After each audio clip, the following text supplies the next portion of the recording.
R1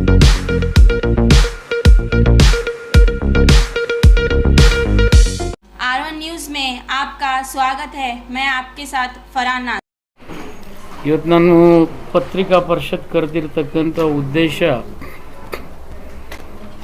ನಿನ್ನೆ ಕೋಲಾರಕ್ಕೆ MIMದ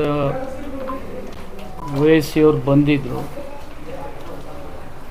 ನನಗೊಂದು ಈ ಸಂದರ್ಭದಲ್ಲಿ ನಿಮಗೆಲ್ಲರಿಗೆ ತಿಳಿಸ್ಲಿಕ್ಕೆ ಇಚ್ಛೆ ಪಡ್ತಾ ಇದ್ದೀನಿ. ಏನಂದರೆ, ಇಡೀ 8 ಮತಕ್ಷೇತ್ರದಲ್ಲಿ ಅತಿ ಹೆಚ್ಚು ಮುಸ್ಲಿಮ್ಸ್ ಜನ ಇದ್ದಲ್ಲಿ ವಯಸ್ಸನ್ನು ನಿಲ್ಲಿಸಿಲ್ಲ. ಆದರೆ ಪರ್ಟಿಕ್ಯುಲರ್ಲಿ ಟಾರ್ಗೆಟ್ ಮಾಡಿ ಬಸವನ ಬಾಗೇವಾಡಿಯಲ್ಲಿ ಮುಸ್ಲಿಂ ಮತ ಕಡಿಮೆ ಇದ್ದಾವೆ. ಸಂಖ್ಯೆ ಎಷ್ಟಿದೆ ನೋಡೋದು, 28,000 ಮಾತ್ರ ಇದೆ. ಅದನ್ನು ಒಡಿಬೇಕು ಅನ್ನಿಸ್ತಕ್ಕಂಥ ಇಚ್ಛೆಯಿಂದ ನಮ್ಮವರೇ ಕೆಲವೊಬ್ಬರು ಅವ್ರು ಹಿಂದಿದ್ದಾರೆ ಅಂಥೇಳಿ ನನ್ನ ವರ್ತಮಾನ ತಿಳಿದು ಬಂದಿದೆ. ಬಟ್ ಈಗ ನಾನು ಅದನ್ನು ತಿಳಿಸಲ್ಲ. ಚುನಾವಣೆ ನಂತರ ಅವ್ರು ಯಾರು ಅನ್ನೋದು ಬಹಿರಂಗ ಮಾಡ್ತೀನಿ. ಆದರೆ ಒಂದು ಮಾತ್ರ ನಿಜ, ಬಿಜಾಪುರ ಒಬ್ಬ ಮೌಲಾನ ಅದ್ರ ಹಿಂದಿದ್ದಾರೆ. ಮಂದಿ ಮುಂದೆ ಹೇಳ್ಕೋತ ಅಡ್ಡಾಡ್ತಾರೆ, ನಾನು ಕಾಂಗ್ರೆಸ್ಸಿನ ಹಿತಚಿಂತಕ, ಕಾಂಗ್ರೆಸ್ಸಿಗ ಅಂತ ಹೇಳ್ತಾರೆ. ಆದರೆ ನನ್ನ ಕ್ಷೇತ್ರದಲ್ಲಿ ಮಾತ್ರ ಅವರನ್ನು ನಿಲ್ಲಿಸ್ತಕ್ಕಂಥ ಹುನ್ನಾರು ನನಗನ್ನಿಸ್ತದೆ ನಮ್ಮ ಪಕ್ಷದವರು ಯಾರು ಇರ್ಬೋದು ಅವ್ರ ಜೊತೆ ಅಂಥೇಳಿ ನಾನು ಭಾವಿಸ್ತೀನಿ. ಬಟ್ ಇಂಥ ಕುತಂತ್ರ ರಾಜಕಾರಣ ಯಾರೇ ಮಾಡಿದರೂ ಕೂಡ ನನ್ನನ್ನು ಬಸವನ ಬಾಗೇವಾಡಿ ಜನ ಕೈ ಬಿಡಲ್ಲ ಅಂಥೇಳಿ ನಾನು ಆತ್ಮಸಾಕ್ಷಿಯಾಗಿ ಹೇಳ್ತೀನಿ. ಇಷ್ಟೇ ಅಲ್ಲ, ಇವತ್ತು ಆ ಫೋಟೋ ತಂದು ಪ್ರಿಂಟ್ ಹಾಕಿದ್ದಿಲ್ಲ, ಜ್ಯೋತಿಕಾಂತ್ ಎಲ್ಲಿ ಅದ ಫೋಟೋ? ಏ ಬಾ ಇಲ್ಲಿ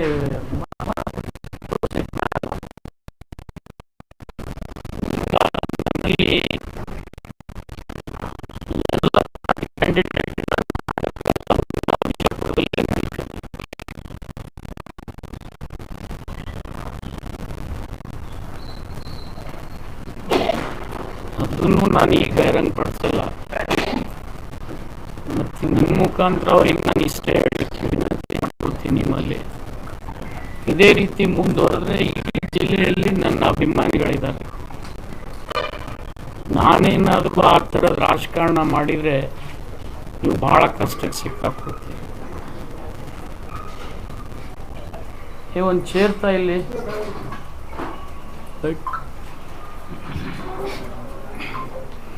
ಇಂಥ ದುರುದ್ದೇಶದ ರಾಜಕಾರಣ ಆಗಬಾರ್ದು ಅನ್ನೋದೇ ನನ್ನ ಅಭಿಲಾಷೆ.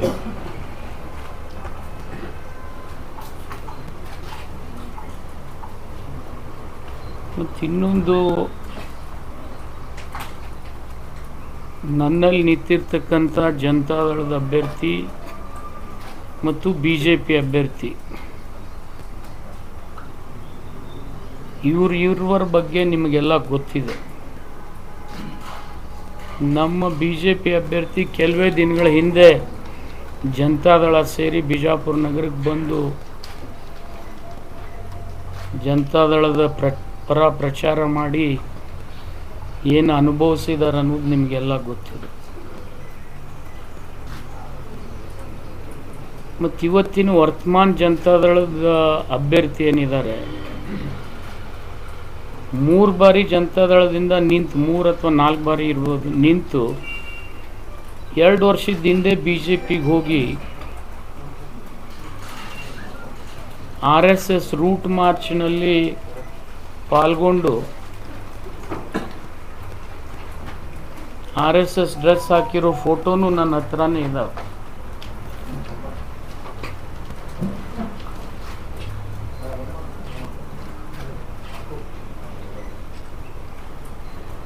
ಅವರು ಜನತಾದಳದವರು ಅಥವಾ BJPಯವರು ಅನ್ನೋದು ಇನ್ನೂ ತನಕ ಕುಮಾರಸ್ವಾಮಿ ಕನ್ಫರ್ಮೇ ಮಾಡಿಕೊಂಡಿಲ್ಲ.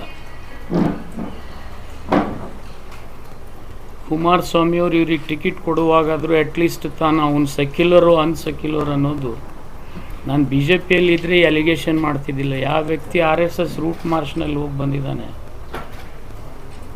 ಅವ್ರ ಬಗ್ಗೆ ಕನಿಷ್ಠ ತಿಳುವಳಿಕೆ ಕುಮಾರಸ್ವಾಮಿ ಅವರಿಗೆ ಇರಬೇಕಾಗಿತ್ತು.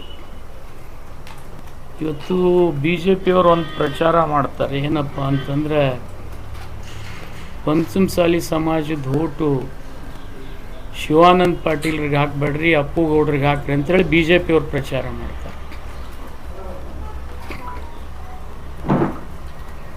ಇದನ್ನು ನಮ್ಮ ಮತಕ್ಷೇತ್ರದ ಜನ ತಿಳ್ಕೊಳ್ಬೇಕಂತೇಳಿ ನಿಮ್ಮ ಮುಖಾಂತರ ಅವರಿಗೆ ನಾನು ಅಪೀಲ್ ಮಾಡ್ತೀನಿ. ಇದೊಂದು ಹುನ್ನಾರಿದೆ, ಅವ್ರನ್ನ ಮೇಲಿನ ಮೇಲೆ ನಿಲ್ಲಿಸ್ತಕ್ಕಂಥವ್ರು ಯಾರು ಅನ್ನೋದು ನನಗೆ ಗೊತ್ತಿದೆ. ಅವ್ರನ್ನ ಗೆಲ್ಲಿಸ್ಬೇಕಂತಕ್ಕಂಥ ಉದ್ದೇಶ ನಿಂದ್ರಿಸೋದಿಲ್ಲ. ಶಿವಾನಂದ ಪಾಟೀಲ್ರಿಗೆ ಅಡ್ಗಾಲ ಆಗ್ಲಿಕ್ಕೆ ಏನು ಬೇಕು ಆ ರೀತಿ ಪ್ರೋತ್ಸಾಹ ಕೊಡ್ತಕ್ಕಂಥವ್ರು ಒಬ್ಬರಿದ್ದಾರೆ.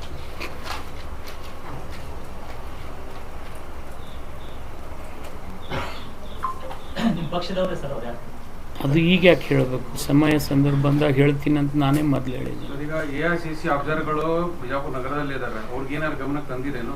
ನಾನು ತರೋದಿಲ್ಲ. ನಾನು ಅವ್ರಿಗೆ ನೇರವಾಗಿ ನಿಮ್ಮ ಮುಖಾಂತರ ವಾರ್ನ್ ಮಾಡ್ತಾ ಇದ್ದೀನಿ. ಇದೇ ರೀತಿ ಮುಂದುವರೆದ್ರೆ ನನ್ನ ಅಭಿಮಾನಿಗಳು ಇಡೀ 8 ಮತಕ್ಷೇತ್ರದಲ್ಲಿದ್ದಾರೆ. ನಾನೇನಾದರೂ ಹೇಳಿದರೆ ನಿಮ್ಮ ಹಣೆ ಬರ ಅದಲ್ಲ, ಹದಗೆಟ್ಟು ಹೋಗಲ್ಲ. ಏನಿಲ್ಲ.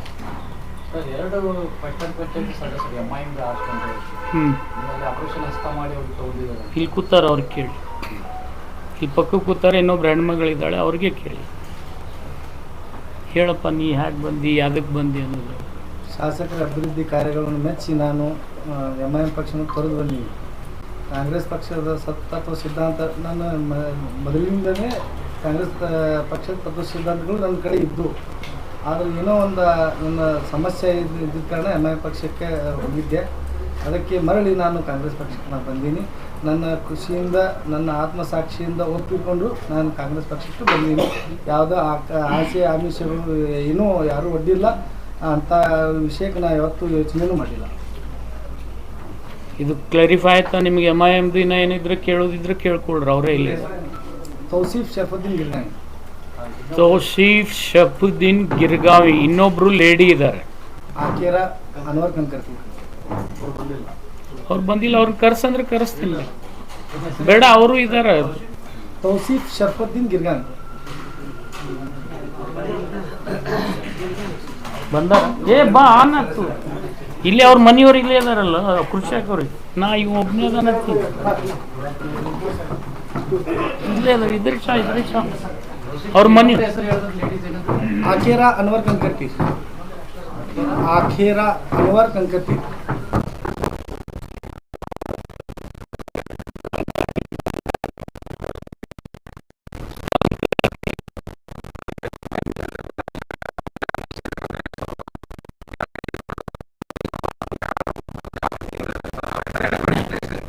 ನಾ ಹುದ್ದೆ ಗಿದ್ದೆ ಏನು ಹೇಳಲ್ಲ, ನಿಮ್ಮ ಸುದ್ದಿ ಹೋದ್ರೆ ಅವ್ರಿಗೆ ಗೊತ್ತಾಗ್ತದೆ.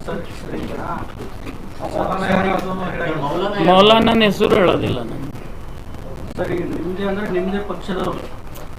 ಇದ್ದಾರೆ, ನಮ್ಮ ಪಕ್ಷದವರೇ ಇದ್ದಾರೆ. ಇದು ನಡೆದು ಇವತ್ತಿಂದೆಲ್ಲ ಭಾಳ ದಿವಸ. ನಾನು ಅದನ್ನು ನೋಡಿಲ್ಲ, ಆದರೆ ಪ್ರಚಾರ ಮಾಡ್ತಕ್ಕಂಥ ಪ್ರೇರಣೆ ಮಾತುಗಳು ಭಾಳ ವಿಚಿತ್ರ ಅದಾವ. ಅವರು ಏನು ಹೇಳ್ತಾರೆ, ಮುಸಲ್ಮಾನರಿಗೆ MIMಗೆ ಹಾಕ್ರಿ, MIMಗೆ ಹಾಕದೇ ಇದ್ದರೆ ಜನತಾದಳಕ್ಕೆ ಹಾಕ್ರಿ ಅಂತ ಹೇಳ್ತಾರೆ. ನಾನು ಅವ್ರಿಗೆ ಒಂದು ಮಾತು ಹೇಳ್ತೀನಿ, ನೀವು ಎರಡೂ ಹಾಕೋಕ್ಕಿಂತ ನೇರವಾಗಿ BJPಗೆ ಹಾಕ್ಬಿಡಿ ಅಂತ ಹೇಳ್ತೀನಿ. ಉಪಯೋಗ ಏನಿದೆ? ಬಹಳಷ್ಟು ಜನ ಪ್ರಚಾರ ಕೂಡ ಮಾಡ್ತಾ ಇದ್ದಾರೆ ಸರ್, ಮುಸ್ಲಿಮ್ಸ್ BJP ಪರವಾಗಿ. ಎಲ್ಲಿ? ಬಸವನ ಬಾಗೇಡಿ ಮತಕ್ಷೇತ್ರ 10 ಓಟ್ ಹೋಗಲ್ಲ BJP. ಯಾರು ಪ್ರಚಾರ ಮಾಡ್ತಾ ಇಲ್ಲ BJP. ಇವ್ರು ಇನ್ನೂ ಒಂದು 100 ಹೇಳಿದ್ರು ಮಾಡೋದಿಲ್ಲ. ತಾವೇನು ಹೇಳಿದ್ರೆ 28,000 ಮುಸ್ಲಿಮಾನ್ ಓಟು ಬಾಗೇವಾಡಿಯಲ್ಲಿ ಇಷ್ಟೆಲ್ಲ ಇರಬೇಕಾದ್ರೆ ತಮ್ಗಿನ್ನ ಹೆದರಿಕೆ ಏನಿಲ್ಲ? ನನಗೆ ಹೆದರಿಕೆ ಇಲ್ಲ ಅಂತ ನಾನು ಮೊದಲೇ ಹೇಳಿದ್ದೀನಿ. ಇವ್ರು ಇನ್ನೂ ಒಂದು 10 ನಿಲ್ಸಿದ್ರು ನಾನು ಗೆಲ್ತೀನಿ. ಅಂದ್ರೆ MIM ಅಸದುದ್ದೀನ್ ಓವೈಸಿ ಬಂದ್ಮೇಲೆ ಏನೋ ಬದಲಾವಣೆ? ನನ್ನ ಆ ಊರಲ್ಲಿ ಏನೂ ಬದಲಾವಣೆ ಆಗೋದಿಲ್ಲ. ನಾನು ಕೇಳ್ತೀನಿ, 60,000 80,000 ಓಟ್ ಇದ್ದಲ್ಲಿ ನಿಂದ್ರಿಸೋದು ಬಿಟ್ಟು ಇಲ್ಲಿ ತಂದು ನಿಂದ್ರಿಸ್ಬೇಕಾದ್ರೆ ಅದೊಂದು ಕುತಂತ್ರನೇ ಇರಬೇಕಲ್ವಾ? ಅಲ್ಲ, ಅವ್ರಿಗೆ ಮುಸ್ಲಿಂ ಬಗ್ಗೆ ಅಭಿಮಾನ ಇದ್ರೆ 8 ಮತಕ್ಷೇತ್ರ ಅಲ್ಲಪ್ಪ, 7ರಲ್ಲಿ ನಿಂದಿರ್ಸಿಲ್ಲಲ್ಲ, ಇಲ್ಲೊಂದೇ ಯಾಕೆ ಬಂತು? ಅತ್ಯಂತ ಕಡಿಮೆ ಇರ್ತಕ್ಕಂಥ ಮತಕ್ಷೇತ್ರದಲ್ಲಿ ಯಾಕೆ ನಿಲ್ಲಿಸ್ಬೇಕು? ಇಲ್ಲಿ ನೋಡಿ, ಇಲ್ಲಿದೆ ನೋಡಿ, RSS ಈಗಿರೋ ಜನತಾದಳದ ಅಭ್ಯರ್ಥಿದು RSS ರೂಟ್ ಮಾರ್ಚ್ನಲ್ಲಿ ಇದು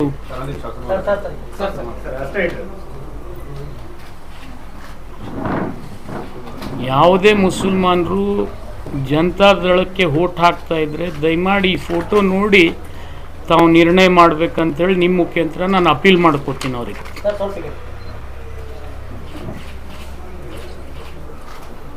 ಸರ್, ಇದು ಅವರು ಬಿಜೆಪಿ ಹೋದಾಗಿದ್ದ ಫೋಟೋನು ಈ ರೀಸೆಂಟ್ ಫೋಟೋನು ಅನ್ನುವಂತ. ಬಿಜೆಪಿಗೆ ಹೋದಾಗೆ ರೂಟ್ ಮಾರ್ಚಿಗೆ ಹೋಗ್ತಾರಲ್ಲ, ಈಗ ಕರೆಕ್ಟ್. ಆದ್ರೆ ಈಗ JDS ಜಾಯ್ನ್ ಆಗಿದಾರಲ್ಲ, ಅದು ಹಳೆ ಫೋಟೋ ಇರ್ಬೋದಲ್ಲ? ಹಳೇದೇ ಅಂತ ಜನತಾದಳ ಬಿಟ್ಟು ಬಿಜೆಪಿಯಲ್ಲಿ ಇದ್ದಾಗಿಂದಿದ್ದು.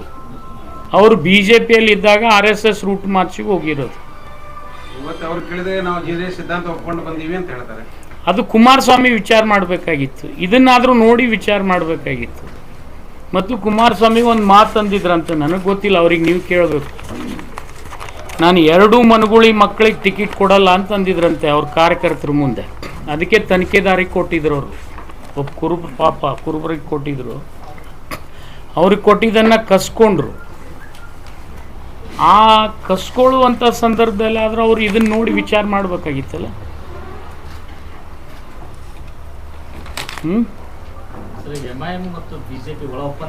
100% MIM BJP ಜನತಾದಳ 3 ಕೂಡ ಮಾಡ್ತಾ ಇದ್ದಾವೆ ನಮ್ಮಲ್ಲಿ ಚುನಾವಣೆ. ಈಗ ಬಿಜೆಪಿ ಸರ್ JDSಗೆ ಪಕ್ಷ ವೋಟ್ ಹಾಕಿ ಅಂತ ಹೇಳ್ತಾ ಇದ್ದೇವೆ, ಏನು ಪಕ್ಷ ಮಾಡೋಟ ಮಾಡ್ತಾ ಇದ್ದೇವೆ ಅಥವಾ ಹೆಂಗ್ ಕೊಡ್ತಾ ಇದ್ದೀವಿ? ಬಿಜೆಪಿದವರು ಅಪ್ಪುಗೂಡಾಗೆ ವೋಟ್ ಹಾಕ್ರಿ ಅಂತ ಹೇಳಾಕತ್ತೀರಿ ನೀವು. ಅವರು ಬರೇ ಪಂಚಮಸಾಲಿ ಸಮಾಜದಲ್ಲಿ ನೀವು ನಮಗೆ ಹಾಕದೇ ಇದ್ರೆ ಅಪ್ಪುಗೌಡ್ರಿಗೆ ಹಾಕ್ರಿ ಅಂತ ಹೇಳ್ತಾರಂತ ಹೇಳಿದೆ ನಾನು. ಕ್ಲಾರಿಫೈ ಆಯ್ತಾ? ಈಗಾದರೂ ನಮ್ಮಲ್ಲಿ ಒಂದು ಪಂಚಮಸಾಲಿ ಅನ್ನೋದು ಒಂದು ಲಿಂಗಾಯತರ ಸಬ್ಕಾಸ್ಟು, ಅದ್ರ ಮತ ಜಾಸ್ತಿ ಇದ್ದಾವೆ. ಅವ್ರು ಅಲ್ಲಿ ಹೋದಾಗ ಏನು ಹೇಳ್ತಾರೆ, ನೀವು ನನಗೆ ಹಾಕ್ದೇ ಇದ್ರೆ ಅಲ್ಲಿ ಅಪ್ಪುಗೌಡ್ರಿಗೆ ಹಾಕ್ರಿ ಅಂತ ಹೇಳ್ತಾರಂತ ನಾನು ಹೇಳಿದೆ. ಕ್ಲಾರಿಫೈ ಆಯ್ತಾ? ಚುನಾವಣೆಯ ಪೂರ್ವ ನೀವು ಬಬಲೇಶ್ವರ ಮೇಲೆ ನಗರ ಕ್ಷೇತ್ರಕ್ಕೆ ಸ್ಪರ್ಧೆ ಮಾಡೋ ಇಚ್ಛೆ ವ್ಯಕ್ತಪಡಿಸಿದ್ರಿ, ಅದು ಏನಾಯ್ತು ಬರ್ತಾರೆ? ಪಕ್ಷದ ವರಿಷ್ಠರು ಕೊಟ್ಟಿದ್ರೆ ನಾನು ಬಬಲೇಶ್ವರಕ್ಕೆ ಹೋಗಕ್ಕೆ ರೆಡಿ ಇದ್ದೆ, ಬಿಜಾಪುರಕ್ಕೂ ರೆಡಿ ಇದ್ದೆ. ಪಕ್ಷದ ವರಿಷ್ಠರು ಇದೊಂದು ಸರ್ತಿ ನಾವು ಹೇಳ್ದಂಗೆ ನೀವು ಕೇಳಿ ಅಂತ ಹೇಳಿದ್ಮೇಲೆ ನಾನು ಅದನ್ನು ಒಪ್ಕೊಂಡು ಸಿರ್ಸಾ ಒಪ್ಕೊಂಡು ನಾನು ಇಲ್ಲಿ ಬಂದಿದ್ದೀನಿ. ನನಗೆ ಅಸಮಾಧಾನ ಇಲ್ಲ. ನಾನು ವಾಲಂಟಿಯರ್ಲಿ ಹೋಗಿ ಪಕ್ಷ ಏನು ಹೇಳ್ತಿದೆ ಅದನ್ನು BJP ಒಂದು ಇದು ಅದು ಏನಂದರೆ ಗಡ್ ಹತ್ತಿರಲ್ಲ ನೀವು, ಆ ಸ್ಥಾನ BJP ಹುಟ್ಟಿರ್ತಕ್ಕಂಥದ್ದೇ ಬಸವನ ಬಾಗೇವಾಡಿಯಲ್ಲಿ. ಮ್ಯಾಕ್ಸಿಮಮ್ ಅಲ್ಲಿ RSS ವರ್ಕರ್ಸ್ ಇದ್ದಾರೆ, BJP ಡೆಡಿಕೇಟೆಡ್ ವರ್ಕರ್ಸ್ ಇದ್ದಾರೆ.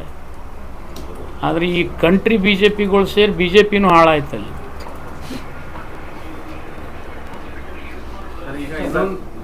ರೂಟ್ ಮಾರ್ಚ್ ಮಾಡಿದವರೆಲ್ಲ ನೀವು ಕಾಂಗ್ರೆಸ್ಗೆ ಬರ್ತಾ ಇದ್ದಾರೆ, ಅದು ನನಗೆ ಗೊತ್ತಿಲ್ಲ. ನನ್ನ ಪಕ್ಷದ ಅವ್ರ ಪಕ್ಷದವ್ರಿಗೆ ಕೇಳಿ. ಇವತ್ತಿಲ್ಲ ನಿಮ್ಮ ಪಕ್ಷದಲ್ಲೇ ಕಾಂಗ್ರೆಸ್ ಸೇರ್ಪಡೆ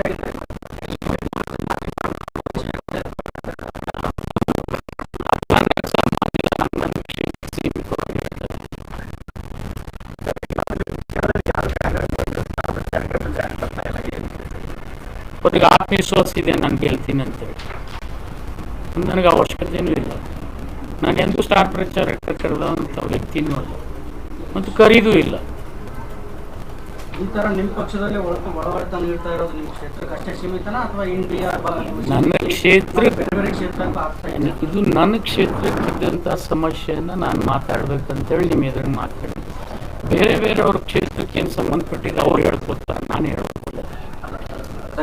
ಅದು ನನ್ನ ಎದುರಿಗೆ ಬಂದಿಲ್ಲ. ಇರೋದು ಕ್ಷೇತ್ರಕ್ಕೆ ಸಂಬಂಧಪಟ್ಟಂಗಲ್ಲ, ನಿಮ್ಮ ಪಕ್ಷದವ್ರು ಮಾಡ್ತಾ ಇರೋದು. ಇದು ನನ್ನ ಕ್ಷೇತ್ರದಲ್ಲಿ ನಡೆದಿರ್ತಕ್ಕಂಥ ರಾಜಕಾರಣ ಅಂತ ಹೇಳಿದೆ ನಾನು ಇಷ್ಟು ವರ್ಷ ಹೇಳಿಲ್ಲ. ನಾನು 3 ಅಲ್ಲ 4 ಇಲೆಕ್ಷನ್ನು ಅದೇ ಕ್ಷೇತ್ರದಲ್ಲಿ ಮಾಡಿದ್ದೀನಿ. ಈಗ ಆಲ್ರೆಡಿ 3 ಗೆದ್ದಿದ್ದೀನಿ ಎಂದೂ ನಾನು ಹೇಳಿಲ್ಲ. ಈ ಸಾರ್ತಿ ನಾನು ಯಾಕೆ ಹೇಳ್ತಾ ಇದ್ದೀನಿ ಅಂದರೆ ಇದು ಅತಿ ಆಗ್ತಾ ಇರೋದ್ರಿಂದ ಹೇಳ್ತಾ ಇದ್ದೀನಿ ಅಷ್ಟೇ. ಚುನಾವಣೆ ಪೂರ್ವದಲ್ಲಿ ಅಧಿಸೂಚನೆ ಪ್ರಕಟ ಆಗೋಕ್ಕಿಂತ ಮುಂಚೆ ಜಿಲ್ಲೆ ಕಾಂಗ್ರೆಸ್ ನಾಯಕರೆಲ್ಲ ಒಗ್ಗಟ್ಟು ಪ್ರದರ್ಶನ ಮಾಡಿದ್ರು. ಒಕ್ಕಟ್ಟೇ ಇದೀವಿ ನಾವು ಇವತ್ತು ಮತ್ತೆ ಇದೇ ಹೊಂದಾಣಿಕೆ ರಾಜಕಾರಣ ಅಂತ. ಇದು ಏನು ಅನ್ನೋದು ಅವ್ರು ಹೇಳ್ಬೇಕಿನ್ನು ಯಾರು ಮಾಡಿದ್ದಾರೆ.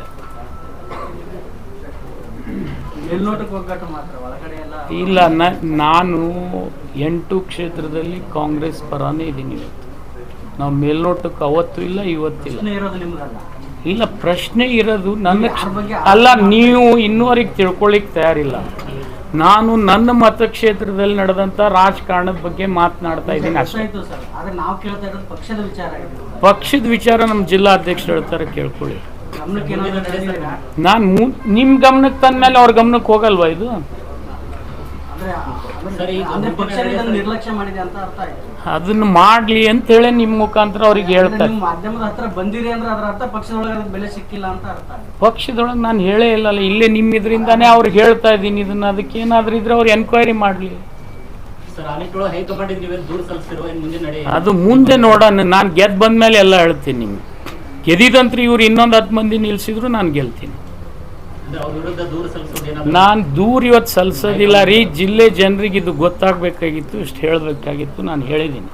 ಮುಂದೆ ಏನು ಮಾಡ್ಬೇಕು ಅದು ನನ್ನ ರಾಜಕಾರಣ, ಅವ್ರ ರಾಜಕಾರಣ. ಇದು ಬರೀ ಹೇಳೋದಕ್ಕಷ್ಟೇ ಸೀಮಿತ, ನೀವು ಅದೇ ಮಾರ್ಗ ಅನುಸರಿಸೋದನ್ನಾಗಲಿ ಅವರಿಗೆ ಏನಾದ್ರು ನಾನು ಆ ಮಾರ್ಗ ಅನುಸರಿಸಿದ್ರೆ ಇವತ್ತು ಅವ್ರು ಬದುಕ್ತಿದ್ರಿಲ್ಲ. सर आप प्रचार के रूप में आप सिंधी में जाके प्रचार करें, बीजापुर में कब करेंगे? लोग जब बुलाते तब आपको उनसे पूछना था क्यों नहीं बुलाया आप करके. तो कैंडिडेट नहीं बुला रहे आपको? कब बुलाए उन्होंने? तू बोलना है कब बुलाया. हालांकि मैं आज भी बोल रहा हूँ उसी को वोट डालो करके. हर जगह जहाँ पर जाता हूँ मैं आज भी बोल रहा हूँ, कल भी बोलूँगा, चुनाव होने तक भी बोलूँगा. अगर वो बुलाएगा भी तो बोलूँगा, ना बुलाए तो भी बोलूँगा. मगर तू उसको जाके पूछ. ಸರ್, ನಿಮ್ಮನ್ನೇ ಟಾರ್ಗೆಟ್ ಮಾಡತ್ತಾರೆ ಪದೇ ಪದೇ. ಕಳೆದ ಚುನಾವಣೆ ಇತ್ತು, ಈಗ ಅವ್ರು ಇನ್ನೂ ಎಷ್ಟು ಟಾರ್ಗೆಟ್ ಮಾಡಿದರೂ ನನಗೇನಾಗೋದಿಲ್ಲ. ಸುಮ್ಮನೆ ನಿಮ್ಗೆ ಹೇಳಿದೆ ನಾನು. ಒಂದು ಕಾಲ ಬಂದರೆ ಮತ್ತೆ ನಾನು ನಿಮ್ಗೆ ಹೇಳಿದ್ನಲ್ಲ, ನೀವು ಫಸ್ಟೇ ನನಗೆ ಕೇಳಿದ್ರಿ ಬಿಜಾಪುರ ನಿಲ್ತಿದ್ರೋ ಬಬಲೇಶ್ವರ್ ನಿಲ್ತಿದ್ರು, ನನಗೆ ಎಲ್ಲಿ ಕೊಟ್ಟರು ನಿಲ್ತೀನಿ. ಇನ್ನೇನು ಹೇಳಬೇಕು. ಏನು ಅಂತಿಮ ಸಂದೇಶ ಸರ್? ಅಂತಿಮ ಇಷ್ಟೇ ಸಾಕು. ಇಷ್ಟ್ರ ಮ್ಯಾಗ ಅವ್ರಿಗೆ ಮೆಸೇಜ್ ಹೋಗುತ್ತೆ. ಒಳ್ಳೇದು ದೇವ್ರು ಅವ್ರಿಗೆ ಒಳ್ಳೆ ಬುದ್ಧಿ ಕೊಟ್ಟರೆ ಒಳ್ಳೇದು ಮಾಡಲಿ, ಕೆಟ್ಟದ ಬುದ್ಧಿ ಕೊಟ್ಟರೆ ಮತ್ತೆ ನಾನು ಉತ್ತರ ಕೊಡ್ತೀನಿ ಅವ್ರಿಗೆ. ಆದೇಶ ಬಂದ ನಂತರನೂ ತಾವು ಬಹಿರಂಗ ಮಾಡ್ತೀರಾ?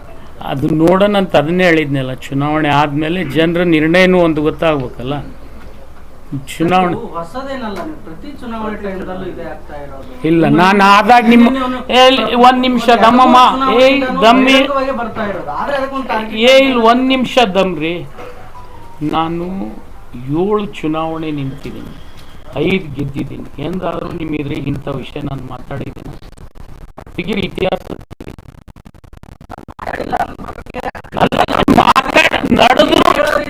ನಾನು ನಡೆದ್ರು ಸಹಿಸ್ಕೊಳ್ತಕ್ಕಂಥ ವ್ಯಕ್ತಿ, ಇಷ್ಟೇ ನೀವು ತಿಳ್ಕೊಳ್ಬೇಕು. ಇವತ್ತಿದು ಅತಿ ಆಗಿರೋದ್ರಿಂದ ನಾನು ವಾರ್ನ್ ಮಾಡ್ತಾ ಇದ್ದೀನಿ ಅಷ್ಟೇ. ಸರಿ ಹೋಗ್ಲಿ. ಸಹಿಸಿಕೊಳ್ಳದೆ ಅವ್ರ ಕಮಜೋರಿ ಅಂತ ಸರಿ ಹೋಗ್ಲಿಲ್ಲ ಅಂದರೆ ಮುಂದೆ ದೊಡ್ಡ ರಾಜಕಾರಣ ಇದೆ ಇನ್ನು. ಇದು ಲಾಸ್ಟ್ ಅಲ್ಲ ನಂದು. ನಾನು ಎಲ್ಲಿ ಘೋಷಣೆ ಮಾಡಿಲ್ಲ ಇದು ನನ್ನ ಕೊನೆದಂತೇಳಿ. ನಂದು ಇನ್ನೂ ಒಂದು ಇದೆ. ಸರ್, ನೀವು ಸಹಿಸಿಕೊಳ್ತಾ ಇರೋದೇ ಅದನ್ನ ಬಲಹೀನತೆ ಅಂತ. ಅಲ್ಲ, ಅದು ನನಗೆ ನಿಮಗೆ ಬಿಟ್ಟಿದ್ದು. ನಾನು ಸಹಿಸ್ಕೊಳ್ತಾ ಇದ್ದೀನಿ ಅಂದರೆ ಅದನ್ನು ಯಾವ ರೀತಿ ವಿಮರ್ಶನೆ ಮಾಡಬೇಕು ನೀವು ಮಾಡಬೇಕು. Thank you boss.